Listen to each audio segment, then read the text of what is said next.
Hi students, we're going to talk about section 7.1 today here. So this section is angles of polygons. I am going to start with these warm-up questions that are presented in this section just because I think it's a good reminder here. So first question, classify each polygon by the number of sides. So we're going to classify them and then say whether it's convex or concave and regular or not regular. Okay, so here by the number of sides, this is a quadrilateral. Some of you might want to call this something different, but it's just by the number of sides, okay? Convex or concave here, this would be convex. I usually talk about this as to whether they cave in on themselves. So this right here caves in on itself, so that would be concave. And same thing over here, convex. I guess I'm going to do all of them at the same time there. And then regular, irregular. So regular is going to have all of the sides and all of the angles equal. So this one is going to be a regular quadrilateral. This one is not. So here, this angle and this angle clearly are not congruent to each other. So that's not regular. And here you can do a lot of different ones, but this one looks more like a 90-degree angle and that one's like a huge angle. So not regular is what you would have to go with there. You could also do it based on the sides. That side is smaller than this side. It doesn't have any markings to show that they are congruent. Now, could they be congruent? They could if they were marked congruent, but we're going to go with the fact that they're not. Classifying them by sides again. So we have 1, 2, 3, 4, 5 sides here. So that's going to be a pentagon, remembering your sides here. And we have 1, 2, 3, 4. Got to remember how many we have. 5, 6 of them here. So that's going to be our hexagon, is what we have. And then okay. So I'm going to skip those there. That gives us that idea. Okay, so angles of polygons is what we're going to talk about here. So interior angles of polygons, something we have talked about already. It's one of the very first things we go over, and it comes up once in a while. But what that is that n minus 2 times 180 that we have down here of the sum of the interior angles. So just to go through all of the different pieces that kind of show up here. So a diagonal of polygon is a segment that connects any two non-consecutive vertices within a polygon. So you see the two diagonals here, okay? Notice that the diagonals from vertex P separate the polygon into 3 triangles. So the sum of the angle measures of a polygon is the sum of the angle measures of the triangles formed. So since there are 3 triangles there, the sum of 3 of those angles, so in this case we would do 3 times the triangle has 180, and the way that you get 3 is that you take the number of sides, the 5, minus 2. And you're just going to find that that's kind of how this number comes about every time, and that number is going to change with each one of these that we do. So n minus 2, n being the number of sides and the number of angles of a polygon, times 180 gives you the sum. So that's the part we really have to remember. That's the sum of the interior angle measures. Okay, so for example here, I got to find my pages and make sure I'm telling you the right stuff. But if we look on page 406, we have a problem for you to do. Again, you can always stop this and do these problems yourselves, but we are going to essentially add all of these together and equal to whatever the total is. So in this case, 1, 2, 3, 4, 5, 6, we're going to do 6 minus 2 times 180. And that's going to be 4 times 180 here. And so if we multiply that out, we're going to get 720. So that is the sum of all of these angles. So I'm going to total all of these angles up. I have 1, 2, 3, 4, 5, 6 x's. So I have 6x. And then I have 2 minus 4 is negative 2, plus 6 is 4. Sorry, making sure I do that right. 4.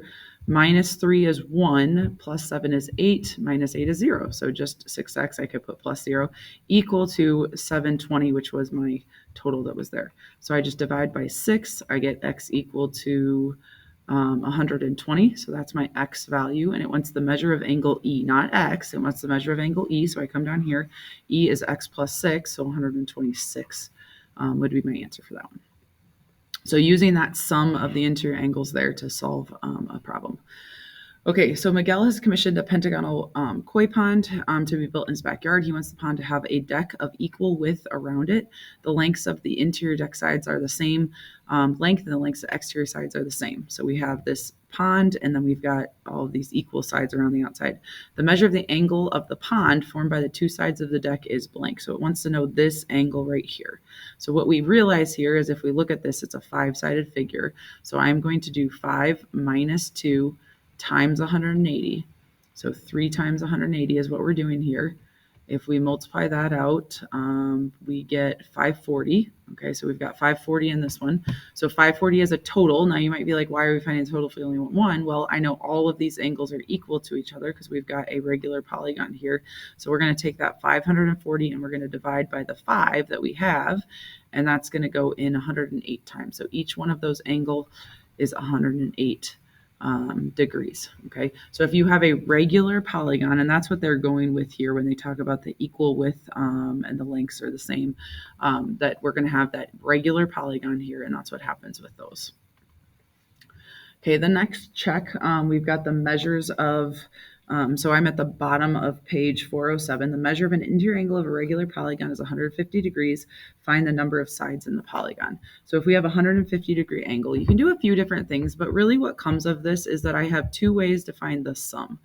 And if I can find the sum in two ways, I can set those two ways equal to each other. So if I know one of the interior angles is 150, I can take 150 times the number of angles that there are, which I'm going to say is n, and that's going to give me the sum. But I can also take this formula of n minus 2 times 180, which is going to give me the sum. And that n in both cases represents the same thing. So this is the problem that we can set up and then we can solve. And as you solve through it, you do have to multiply this 180 by both of these. So you end up with 180n minus 360 equal to 150n. Subtract that 180n from both sides. I'll show each one of these steps here for you guys. So that's going to be a negative 30n equal to a negative 360. And we're going to divide by negative 30 here in order to get n equal to, and it's going to come out to 12. Let me just double check that. Yes, it's going to come out to 12. So we ended up with the polygon has 12 sides. So again, what I did to start that was that I found two different formulas for the sum and set those equal to each other in order to solve. Okay. So the exterior angles of a polygon given to you, the sum of the exterior angles of a convex polygon, one at each vertex, is 360 degrees. Now this is going to sound kind of crazy, but it is always 360 degrees. No matter how big or small that polygon is, the exterior angles, one at each vertex, is going to be 360 degrees. So using that information, we can solve this problem. So I'm on the middle of page 408 here. We have one exterior angle, one at each vertex here that's given to us. And so we can total those up. So I have x plus x, which is 2x. Oops, sorry. And I have another 2x here. So I have 4x. And then plus I have 88, I have 52, and I have 10 plus 2, I have 12. So if we add those up, what does that give me? 152. We can set those, or sorry, plus 152. It helps if I do the right thing here. Let's just back up there a second. So this would be plus 152 is equal to 360, the total for the exterior angle. So all the exterior angles add up to that. So I'm going to subtract 152 from both sides. So that's going to give me 4x equal to 208. And we're going to divide by 4, and that's going to be x equal to 52. So the value of x is 52 in this case. So again, just totaling up these, adding those up, so that 4x plus 152 is that equal to that 360 is the big idea there, the fact that exterior angles add up to 360. Measure of each exterior angle of a regular octagon. So going from just any octagon or whatever, or any figure to a regular one. So at the bottom of page 408 here, the only difference is that all of those angles are the same. So we know that there's 360 is the total. We know that there are now 8 of them. So we divide by 8, and that's going to give me 45. So that angle measure is going to be 45 degrees based on that.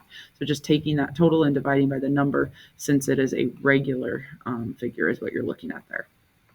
Okay, so that is where we are going to stop for now.